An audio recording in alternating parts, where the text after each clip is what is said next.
A young nurse believed her first night shift would be uneventful. But in a hospital steeped in death and forgotten screams, silence isn't peace. It's the lure. And something ancient, unseen, and starving was waiting in the dark. Not to be noticed, but to feed. I still remember that night. Not because it was my first solo shift as a nurse, but because I came face to face with something I can't explain. Something that saw me before I ever saw it. It was a Friday night, just past 11 p.m. The hospital had a way of going still after hours. Even the machines seemed to hum softer, as if the building itself was asleep. I stood at the nurse's station, badge clipped to my chest, stethoscope hanging loose around my neck, pretending not to be nervous.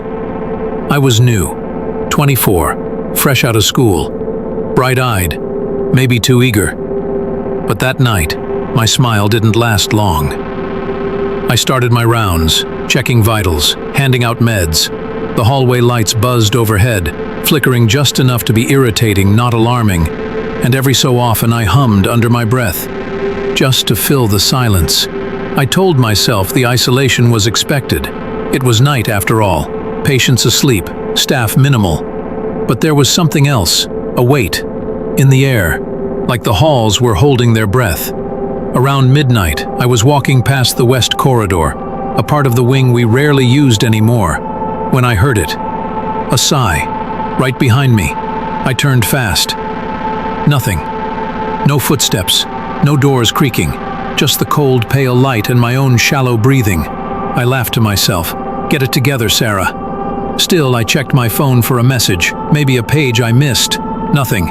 Just silence. Room 3A was next. Mr. Abernathy. He'd been there for months, end-stage cancer. He was frail, quiet, and always muttering strange things when the sun went down. Some of the older nurses joked that he talked to things that didn't talk back.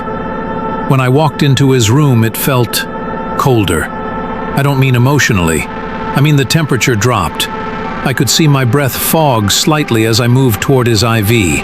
He was sleeping fitfully, head twitching gently, lips mumbling incoherently. As I reached to adjust his line, something shifted in the corner of my eye. A shadow. It stood tall in the far corner, too tall for a coat rack, too narrow for a machine. Just there, watching. I blinked, and it was gone. The corner was empty. I rubbed my eyes, shook my head. You're tired, Sarah. That's all. I stepped out into the hall. Just then, my pager buzzed. The internal phone rang immediately after. Weird timing. I picked it up. Hello? This is Nurse Sarah on night shift. Nothing. Only static. Then, breathing. Ragged. Shallow. Not mine. Hello? I repeated. Dr. Chen. No response. I hung up and dialed Dr. Chen myself. He was supervising remotely that night. He picked up on the second ring. Yeah? Did you just try paging me? He sounded annoyed. No. Must be the line. Don't bother me unless it's urgent. Click. I stood there, heart pounding harder than it should have. I wanted to laugh it off. Bad connection, power issues. But my hands were shaking. I returned to the nurse's station and tried to focus. Chart updates, notes, routine stuff. But nothing felt routine. A heavy file folder, one I had placed on the edge of the counter, slid off and crashed to the floor. I didn't jump, not yet. But then I heard the creak. A wheelchair, far down the hallway, was slowly rolling forward. No one pushing it. It stopped suddenly. Dead still. I stood up, my pulse in my throat. I walked toward it slowly. Nothing. No one. Just that oppressive silence again. Like the hospital itself was listening. As I turned back toward the station, I noticed something strange. Room 4B, a room we didn't use, had its door slightly ajar. I knew it had been closed earlier. Curiosity got the better of me. I approached, pushed the door gently. Inside, pitch black. The air was colder here, almost biting. And then, I heard it. A dragging sound, slow, followed by a soft thump. Then silence. I didn't step in. I couldn't. I slammed the door shut and locked it, chest heaving. No more first shift nerves. Something was wrong. I retreated to the break room, small, cramped, and barely warm. I splashed cold water on my face and stared into the mirror. For a moment, just a fraction of a second, my reflection wasn't mine. It looked like me, but the eyes were wrong. And behind me, a tall black shape stood in the corner of the mirror. Not behind me in the room, only in the reflection. I turned. Nothing. I didn't go back to the mirror after that.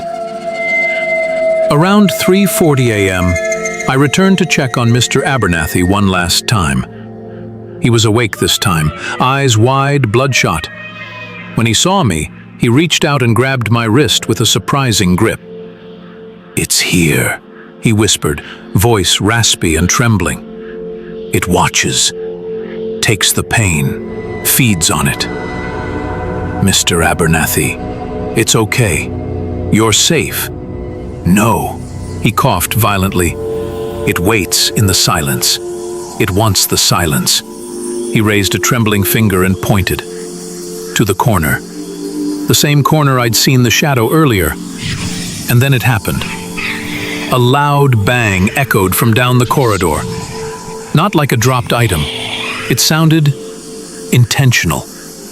I screamed, dropped his chart, ran. The lights above me flickered violently. Sections of the hallway went black. I ran through shadows and whispers, real whispers this time.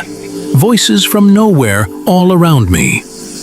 Empty, alone, silence. That ragged breathing I heard on the phone earlier, it was right behind me now. I turned once, and I saw it, a tall, grotesque silhouette at the end of the hallway. No face, just presence. It moved without walking. It glided. I sprinted toward the emergency exit, fumbling for my key card. It didn't work. Tried again. Red light. My hands shook as I slammed the release bar. Finally, the latch clicked. It was morning. Faint light filtered in through the hospital's glass doors. The chaos stopped. The whispers faded. I stumbled out, gasping for air, hands on my knees. A morning nurse, one I didn't recognize, approached slowly. "Are you okay?" she asked, eyes wide. I tried to respond. No words came out. My throat clenched shut. All I could do was shake my head. I turned to look back at the hospital, and that's when I saw it. On the glass door. A handprint, large, human-shaped, pressed firmly from the inside. I hadn't touched that glass. And it wasn't a patient's handprint, it was too high, too wide. And it hadn't been there before. Then, from deep inside the hospital, a low groan, almost like the building was sighing, as if something had been waiting to be alone again. I turned and ran, didn't stop until I reached my car, didn't speak about it for weeks. I quit that hospital the following month. But sometimes, when it's late and things go quiet, I still feel it. The silence. It waits. And somewhere, inside that building, it's still watching.